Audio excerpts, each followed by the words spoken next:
UFC Charlotte. This is the weigh-in recap show, full card predictions, and the betting breakdown. Main event, Jairzinho Rozenstruik versus Jailton Almeida. Really fun heavyweight matchup with a true contender on the rise in Jailton versus a crafty, at this point, veteran of the heavyweight division in Rozenstruik. We're going to talk about each of the matchups after seeing the fighters on the scales. Make sure you guys smash that like button. If you're new to the channel, subscribe. Turn the post notifications on and make sure to share the video as well. Also note, full card fight companion, 11:30 a.m. Eastern time. We got an early card starting the Saturday off with some fire. So make sure you guys tune into the live stream. It should be a lot of fun.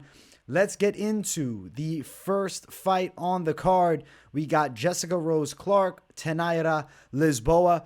My pick here has been Jessica Rose Clark throughout the entire week. I got to go with the higher level mixed martial arts experience as opposed to a crafty Muay Thai vet who recent wins have been against no-name mixed martial artists. I want to look at the scales. We'll check things out.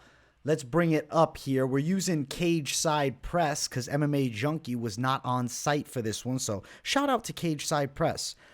We got to search through this. We got Jessica Rose Clark on the scales first. Obviously, we see a quality frame from her. I wasn't really overly concerned about how she would look. On weight, ready to fight. Lisboa, her opponent, actually looked pretty solid as well. I want to also bring up that front double bicep that she brought out. The arm's looking pretty solid. She's got some thickness to her. Obviously, a good Muay Thai background. She's not an easy out, but in your debut, fighting a veteran, I have to fade the low-level MMA experience. So we're going Rose Clark wins by a decision. I do want to bring up the official face-off as well. There's the ladies facing off with one another.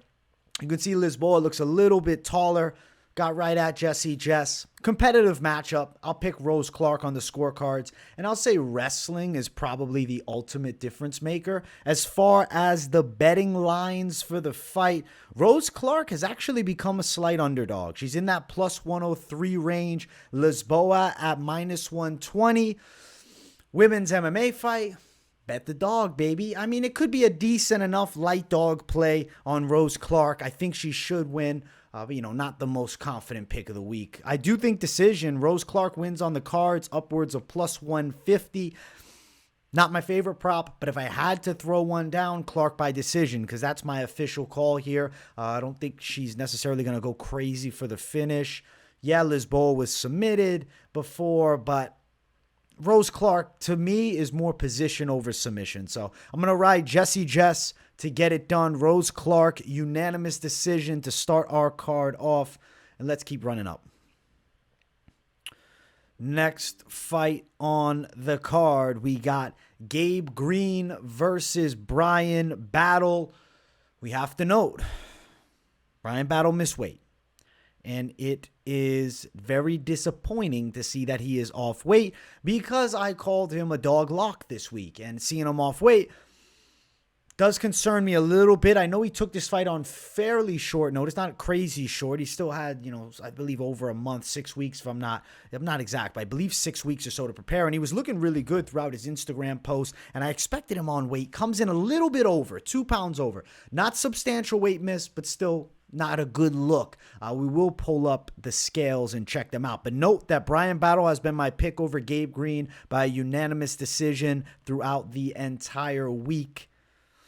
Let's check this out here. Let's bring it up. Let's see. All right, where's my boy Bryan Battle? All right, we got to search through. Cage side press. My only request would be put the fights all in order because I can't even find Bryan Battle over here. There he is. That didn't even look like Bryan Battle. I'm not used to blonde Battle. He looked thin. He looked sucked in. Those cheeks don't look great. Even the torso, it was a hard cut for sure. And he looks relatively lean too. Only a little bit of body fat left, but I do think there's 2 pounds of body fat that could have been lost prior. So we'll note that as, because it's short notice, that's, the excuse. That's the excuse. And I guess it's a relative excuse. I mean, can we really knock him all that bad? I'd say no. Gabe Green here, looking pretty jacked and thick. No issues on the scales, on weight, ready to ride. Let's pull up the face-off and check that out. All right, face off. Let's see here. There we go. All right, face off. Bryan Battle. Obviously a little bit taller and longer. He looks like he filled out fairly well from official weigh-ins to ceremonial. So I do think he's going to be recovered enough to fight. I think hard-fought decision, Bryan Battle. That's where I'm still at. Have I lost a little bit of confidence? I mean, it has to drop a tad when a fighter misses weight. I don't like seeing weight misses. They're always concerning. But ultimately, the matchup, in my opinion, favors Battle. He is dog money. He's been the pick all week. Nothing is going to shift as far as the prediction. But maybe, instead of doubling down and throwing more at Bryan Battle, which was something I was considering doing after the weigh-ins, I think just ride with what you got. Don't go too fucking ballistic. But ultimately, Bryan Battle, a bet for me at the plus money. Just money line is my official call. I do think Battle probably gets it done on the scorecards at plus 215. He also is Charlotte's own, repping the hometown. They're looking for the hometown hero. Sucks he didn't make weight. Still, picking him to win the fight. We're going Bryan Battle, win by a decision. Not an easy matchup, but one that I still see him winning even though he missed weight. Also got a note, we got Blonde Battle. So maybe he's got that mythical fighter status. We'll see. Give me Battle. Give me the money line. Underdog. Lock. We're still calling it. Still riding with it. I'm sticking with my guns. Next fight on the card, ladies. Ji-Yoon Kim and Mandy Böhm. I've been picking Ji-Yoon Kim. And I think she's going to beat Mandy Böhm's ass. Because I heard that Ji-Yoon Kim, I guess, actually missed her grandmother's funeral for their first fight booking. And then obviously it got canceled. This was in March. And now rebooked. Ji-Yoon Kim's coming to take Mandy Böhm's head. She's going to beat the shit out of Mandy Böhm. I actually think Ji-Yoon Kim is going to come out with fire in her hands. And I think she's going to piece up Böhm with the hands. I'm not impressed by Mandy Böhm's striking. She's got decent kicks, but her punching is mid. And I think Ji-Yoon Kim can box her face off here. So give me Ji-Yoon Kim. I still lean it decision. I can't just go off, she's coming out aggressive. She could get a knockout, but probably decision. Be kind of dope if Kim laid her out, though. There's Ji-Yoon Kim on the scale. Solid shape, intense, ready to rock. And then let's pull up Mandy Böhm. Mandy Böhm kind of had a serial killer vibe at the weigh-ins. She looked intense with that evil smile. Listen, I think Mandy Böhm is getting picked apart with the hands. Kim's coming out with fire. I'll pull up the face-off now. Ji-Yoon Kim's the call, guys. Give me the Ji-Yoon Kim side.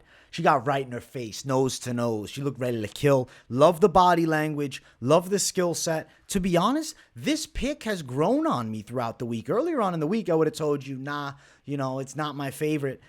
Minus 238 is not a great money line, but I do think it could be a potential parlay piece. Ji-Yoon Kim can win this fight. I'm picking her, guys. And I'm more confident than I was. I like Kim. Kim by decision, minus 125. Damn, Kim KO at plus 525. How many knockouts does Kim have on the fucking record? They call her Fire Fist. Only 2 KOs, not known for the knockout. Obviously, Böhm's never even been knocked out before. I'll pick Kim by decision, but I would love to see her knock Mandy Böhm out. That would be epic. And at plus 575, it would be a degenerate prop bet to maybe play lightly, very lightly. Kim for the win. Official prediction, though, we're going to stand by it. Decision win. Next fight on the card. We got Cody Stamann versus Douglas Silva de Andrade. I heard that Cody Stamann's goal was to be more jacked than Douglas Silva de Andrade. It's a bantamweight fight, but it's really not. It's a 140 catch weight. Both guys came in 39 and 39.5 for Andrade, 39 for Stamann. My pick here is going to be Stamann to win a very hard-fought decision. He actually looked pretty fucking jacked when they faced off. You'll see it. I'll bring up the scales and we'll look at it. You're going to say, damn, okay. Holy fuck, dude. I feel like Stamann was always in pretty good shape, but I think, this might be the most ripped up I've ever seen Stamann. We'll first bring up Andrade, who looks solid at weigh-ins. He looks ready for a good fight. Tough, crafty vet of the game. Stamann's a vet at this point, too. Long-time vet. There's Stamann.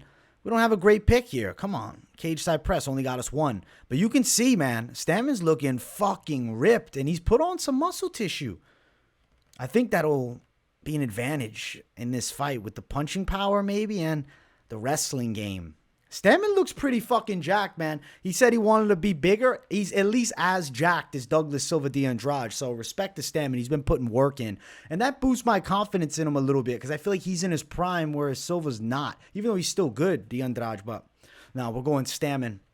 Stamann, to me, by unanimous decision is where I'm leaning.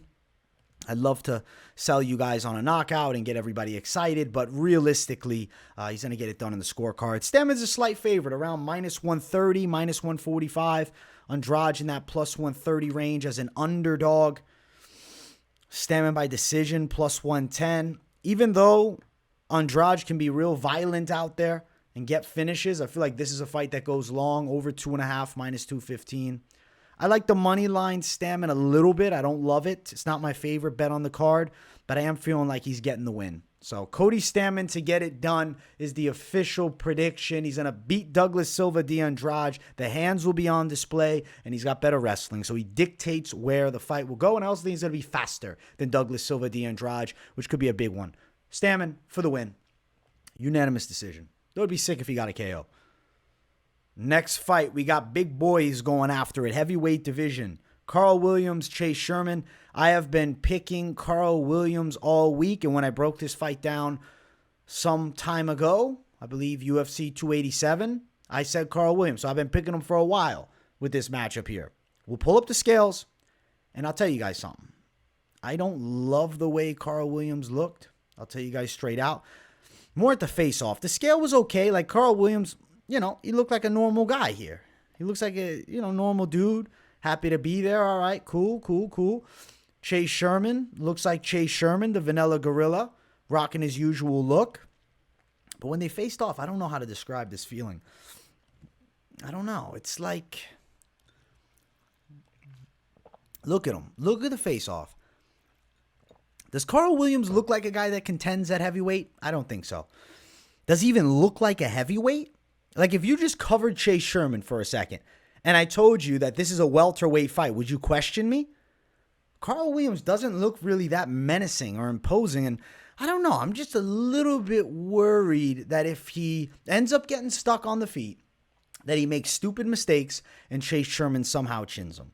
Yes, Chase Sherman is not great on the floor. We know that, but Karl Williams is not a finisher. So the official pick throughout the week has been Karl Williams to win it by a decision. I said maybe he could get a sub, maybe he could get a knockout. I was leaning the sub side for value, but now I don't like it at all. And Williams is a massively wide favorite. I don't know. He's been a most confident pick for me most of the week, but it's like, I didn't like the look. I can't even describe. It's intangible shit. I didn't like the look. Minus 425 Karl Williams.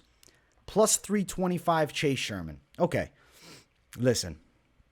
Just for shits and giggles, if you do have parlays down with Karl Williams,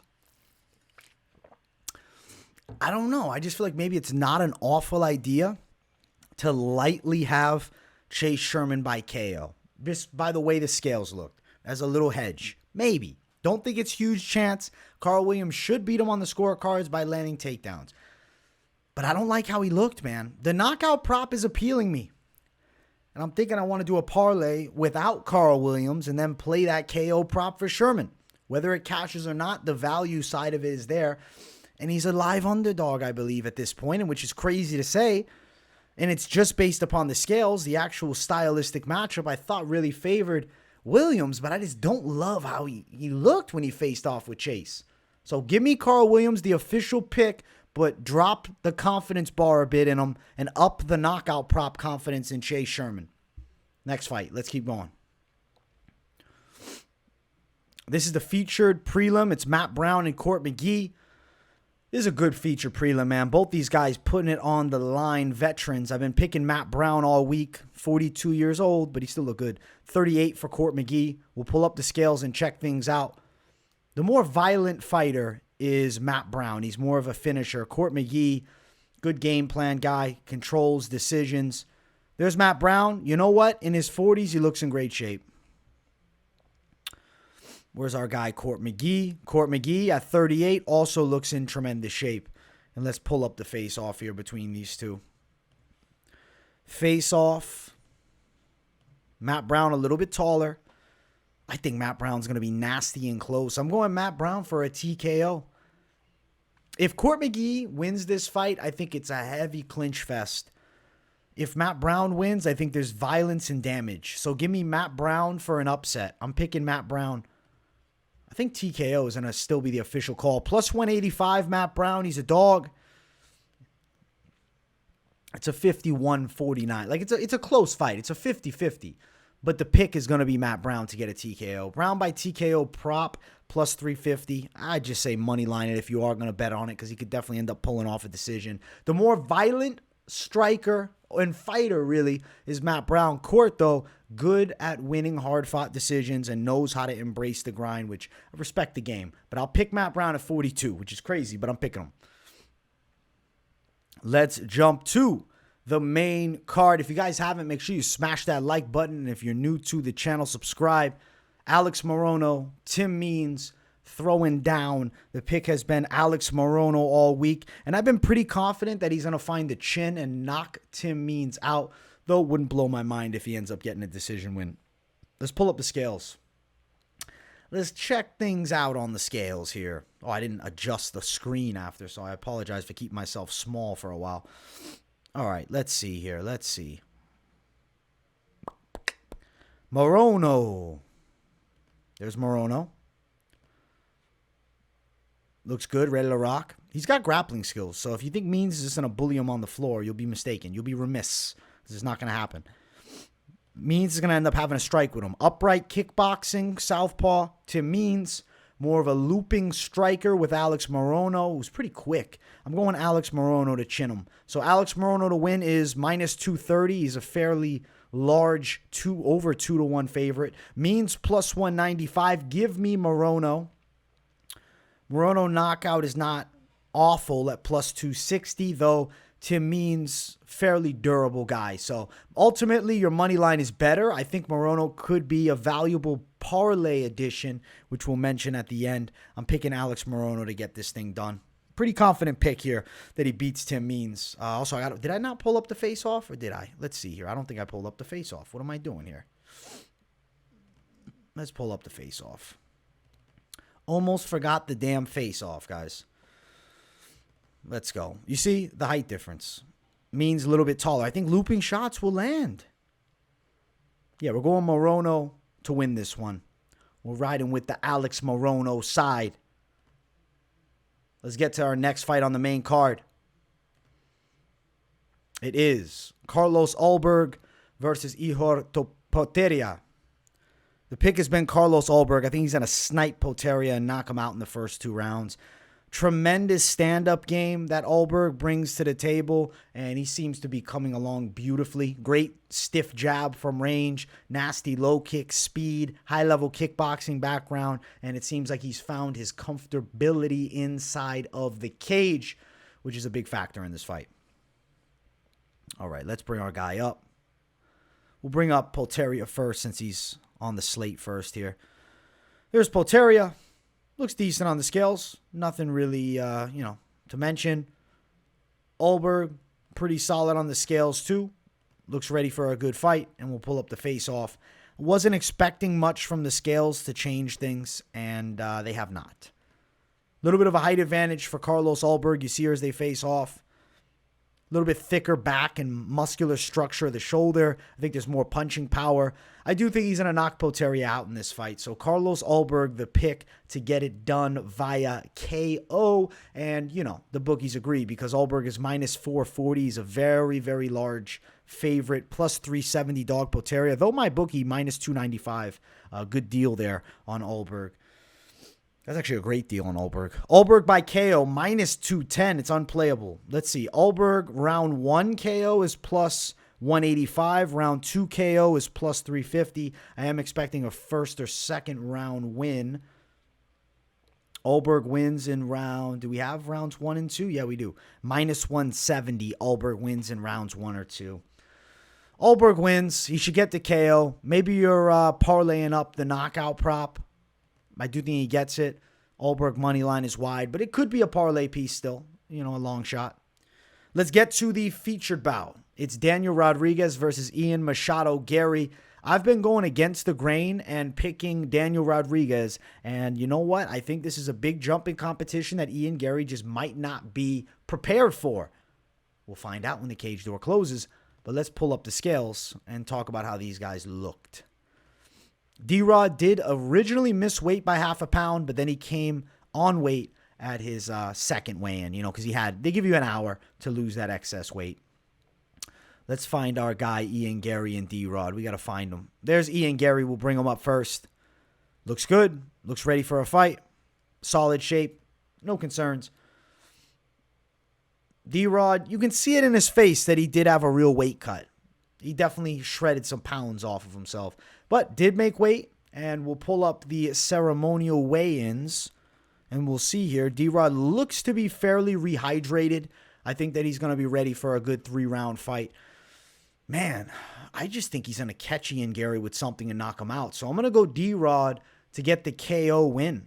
Daniel Rodriguez, knockout victory. I'm excited. I'm excited as fuck. Yeah, D-Rod by KO. As far as the odds for the fight, let's bring the lines up. D-Rod's a big underdog, plus 255 for Daniel Rodriguez. Ian Garry at minus 305. What's D-Rod by knockout? Plus 550 if he gets the KO. Just money line. I mean, can you imagine he drops Ian Garry a couple times and then you end up only playing the knockout prop and he won a hard-fought decision? This is a big jump from Kenan Song, and Kenan Song did snipe Ian Garry and catch him with a good shot. If D-Rod lands, it could do more damage. Also note, reach is identical between these two. Yes, Ian Garry's a little bit taller. I think D-Rod in close could be dangerous. He's a southpaw. That's a dangerous accolade. That right hook and that straight left could be on the money. Go on the side of D-Rod for victory as a dog in the plus 250 range. Let's fucking go, guys. Fun fight here. Co-main event. Another action-packed fight. Anthony Smith, Johnny Walker. I think guaranteed fireworks. I see somebody getting finished. I've been picking Johnny Walker all week, and I will spoil a little bit. I think the weigh-ins gave me more confidence in Johnny Walker. I feel like he's getting this shit done. Where's my boy Johnny Walker? Where you at, Johnny? Johnny boy. Shredded, jacked, great demeanor and confidence. The body language at the face-offs, too, was incredible. Anthony Smith looks more serious. Doesn't look too happy. I don't know how to describe it. Anthony Smith, he knows he's in for hell. And this is a high-stakes fight for both men. I feel like for Anthony Smith, though, it's like Johnny Walker's a tall task. Height differential favors Johnny Walker. Haircut favors Johnny Walker. Punching power favors Johnny Walker.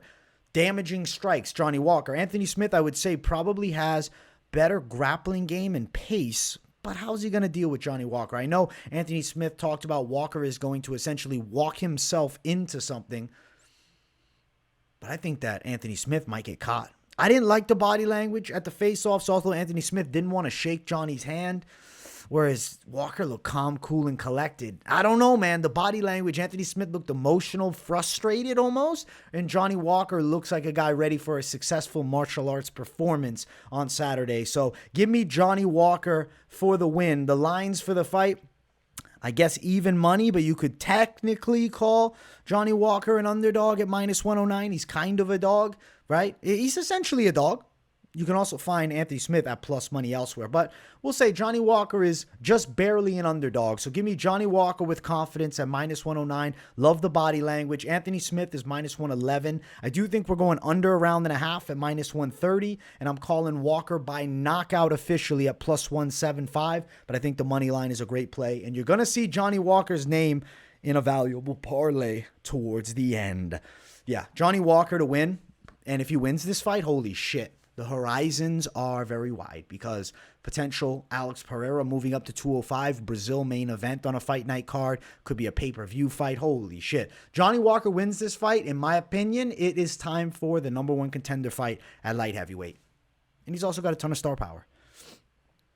Let's jump to the main event of the evening. Jairzinho Rozenstruik versus Jailton Almeida. I've been picking Jailton Almeida with high confidence all week. everybody's been picking Jailton Almeida besides a very small select amount. I mean, I've seen people in my live chat talking about they think Rozenstruik's going to knock him out. Jailton's going to get chinned on the feet. I think Jailton is going to bully Rozenstruik on the floor and win by submission. We'll pull the scales up and then check out the face-off and see if there's any notes. I guess one thing you can say is the weight differential. Obviously, Jailton 230, Rozenstruik 265, but I don't think that matters. There's Rozenstruik. You see more body fat on him here. Looks solid, though, on the scale. He looks like Biggie Boy. Big powerhouse. Against strikers, I love Rozenstruik, but against ace of grappling, and I think next Brazilian star at heavyweight, trouble. Jailton looks good, man. Pretty lean, but not too lean. This is going to be extra top pressure now that he has some fat on him. I like it better. I think he is going to bully Rozenstruik on the mat. This is the showcase fight for Jailton Almeida on ABC. A win here skyrockets his stock, and you're looking at a potential title threat in 2024. There's the face-off, the pick here. Jailton Almeida, I'm calling it, win via submission. He looked confident at the face-offs. He's looked confident all week. I don't know how you don't love Jailton Almeida. I think he's a heavyweight star on the rise for Brazil. In that minus 525 range, he's a huge favorite. Jairzinho plus 400. So essentially, you got to snipe out the prop. TKO, people are going to be tempted to. Oh, he'll pound out Rozenstruik, ground and pound, plus 200. But note, Jailton Almeida has a good amount of wins by submission. Jairzinho, I know he's never been submitted in the octagon, but I've never held him in the highest regard for his jiu-jitsu game. So minus 120 win by submission is my official prediction, though it wouldn't be crazy if Jailton mounts him and just pounds him out with punches or even crucifixes him and you get like Roy Nelson, Kimbo Slice type fight back from the Ultimate Fighter 10. So give me dominance, submission, but it could be a TKO. Just give me dominance, finish, inside distance for Jailton is minus 350. Then you have to ask yourself, okay, I want to prop things up or I want something. Round one win, minus 110. I do think he's probably getting it done in round one. I do think we're going under a round and a half here, which is minus 205. Under a round and a half, not a bad idea. Let's see. Jailton wins in rounds 1 and 2, minus 220. There's no value. It's not going to 3 and 4. The fight's a 1 or 2 rounder. I think Jailton's going to beat him in the first round. That's minus 120, sub minus 120. Win by submission, the official call, and I do think it's first round.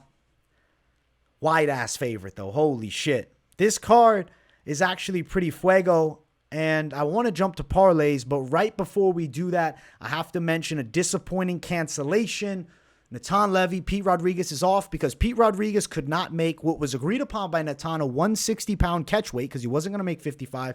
Supposedly, Pete Rodriguez was at 62. He didn't want to cut any more weight. He said he was done, and he pulled out of the fight. Levy said he was crying or something like that. Who knows if that's true? That's probably just a conspiracy. But yeah, sadly, we don't get that fight. And Pete Rodriguez, his UFC job could be on the line here because he pulled out of 2 back-to-back fights against the same person, and it's very unfortunate for Natan Levy. Fight ain't happening. It is what it is. Let's talk about some parlays to close out the show. Let's jump over to best fight odds and let's see what we can run up here. Let's see if we can cash some big plus money on something. All right. So we have our lines here. We have our plays. All right. Bryan Battle missed weight. So now I'm like, geez, man, what the fuck? Johnny Walker, love the confidence. Ji-Yoon Kim, love the confidence. Plus 184. This is my sneaky post weigh-in parlay that I think could be a casher for you guys. I feel pretty good about it. I like Ulberg on the lineup as well. Plus 255. 3-fighter play. Then this happens. This is, to me, a smart one. This is the one I want. Real one I want. I will continue to do more and add more to your slate for the hype. If you're like, listen, I'm picking Bryan Battle with you. I'm going dog money. You got plus 662 if you played this wild-ass play with my big 3 in it. Jailton Almeida is just a huge favorite, but you get plus 815 if you had him here. I do want to look also. Morono, fucking plus 1230 if you bring him. Cody Stamann, plus 1450. Holy shit. Man, Carl Williams, I just don't like how he looked, dude. I do not like how Carl Williams looked. I just want to do a straight degeneracy play real quick. It's Chase Sherman and Johnny Walker plus 719. And let's just throw Kim on it for fun. Plus 1,100. Chase Sherman, Johnny Walker, Ji-Yoon Kim. Not a pick with Sherman, but I do think he's getting the knockout win. And you're like, fuck it. Give me Jailton too. We're going crazy with this shit. The first one I listed off, Kim and Walker, I just have a fucking good feeling about, man. I just see that shit hitting. I don't think you should go absolutely ballistic with your plays. Earlier in the week, I probably would have tried to line you up with Williams, Ulberg, Jailton, but after weigh-ins, there's less confidence on Williams. You could still add him to a play. I'm not saying don't do it, but something inside of me is saying, no. Don't do this shit. Don't do it. Don't do it. I don't know why. And listen, I could be wrong, but we'll find out. I like Johnny Walker, Ulberg, Almeida. I think that's a good one. I think Kim's coming to kill, plus 325. If you added underdog lock, Bryan Battle, plus 520. If you're like, listen, I got D-Rod, which I'd rather just money line this one, but plus 920. OG Matt Brown, plus 735. This one's a good play, though. This right here, Ulberg, Almeida, Walker is calling my name, guys. That's another one. And Kim also can be added. Some solid plays to make. Be cautious with your parlays. Have some, mixes of lineups, but play it smart. And then, obviously, if you want to go crazy with dog attacks and shit, chasing big numbers, just bet it intelligently. You know what I'm saying? Don't blow your wad on something fucking crazy. Guys, I hope you enjoyed the UFC Charlotte weigh-in recap show. Make sure you guys smash that like button. If you're new to the channel, subscribe and make sure to turn those post notifications on too. Let me know what you think of the picks in the comments. And if you got nothing to say, as always, drop a W in the chat to boost the algorithm for your boy. I will see you all live for the Fight Companion. Very excited for it. Full card live stream coming at you guys Saturday. Should be a lot of fun because we got a good fight night card. Thank you all for watching, and I will see you all in the next one. Peace, everybody.